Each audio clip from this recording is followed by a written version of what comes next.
How's it going? I want to share something that we did this past week that I think is pretty cool and pretty useful. I'm going to zoom in here in a second and show you, but first let me just give you an overview.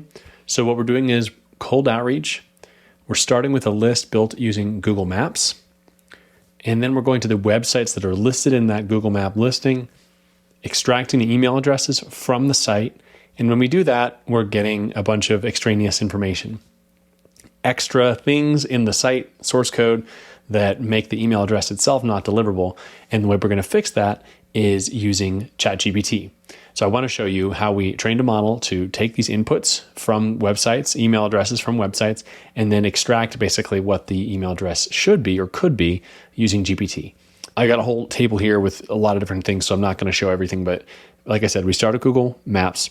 And then as we proceed down, we got a bunch of information from the Google Maps listings. And in this case, we've got landscape design companies. And so what are we going to do from there? We ran them through Zero Bounce first, which is a bounce checker or an email validation tool that you may be familiar with. Now, you may have heard of email validation tools. It's generally a very highly, strongly recommended practice to validate emails before you send them. This makes sure that they're deliverable. And now, if you're using a tool like HubSpot and you're doing email marketing, that's one thing. But in this case, we're doing cold outreach. And in either case, we recommend validation. But in cold outreach, it's especially important because bounce rates and other issues that can come from cold outreach can cause a lot more problems for your inbox, basically. We ran through Zero Bounce. Now, there were certain ones that passed the Zero Bounce check. So in that case, we're going to consider those good and we're going to move on.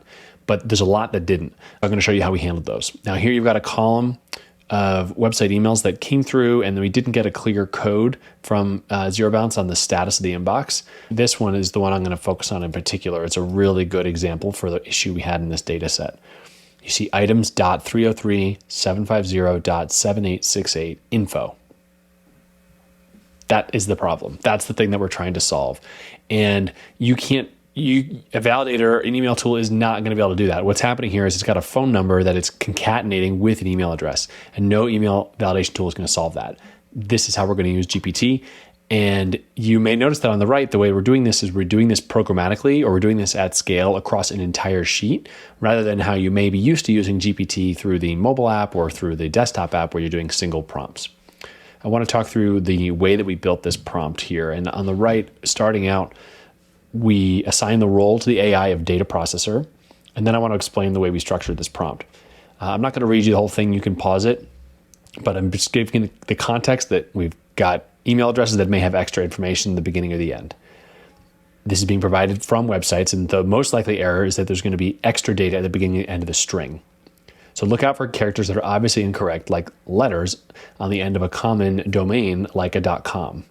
If you suspect you've extracted an unknown email address that's not deliverable, then, and I got a typo here, return the answer unknown. If an input is not provided, return the answer unknown. And so the reason we're doing that is that we want to be able to filter out results that are not email addresses very quickly and very easily before we export this list for cold outreach. And then we drop in the input. And I gave it a few examples. So this is an example where there's a word on the end. This is an example where there's a phone number on the beginning.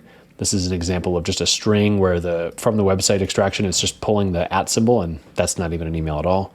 And then finally, a blank input. Here you can see this number through GPT, we ended up with a deliverable proper email address. Now, this is a catch-all, and so running these types of campaigns, they have more risk associated with them. This is definitely a more advanced thing, and I would say we'd use caution when doing outreach like this, because these addresses are going to have different deliverability. They're going to have different responses, different user-reported spam, lots of different issues. This data is really fresh. We just got it, and we're going to treat it accordingly. So that's a subject for a whole other video. But I wanted to share this idea, how we did it, and if you find this useful, if you do something similar, let me know what you think. I would love to hear ideas. This type of application for GPT is really exciting to me, and I'll just look at the number of rows here on this spreadsheet. We have over 3,000 rows here in this spreadsheet in Clay. And so you can see that we were really able to apply this across a large data set and significantly improve the yield that we got from this list. Let me know what you try, and thanks for watching.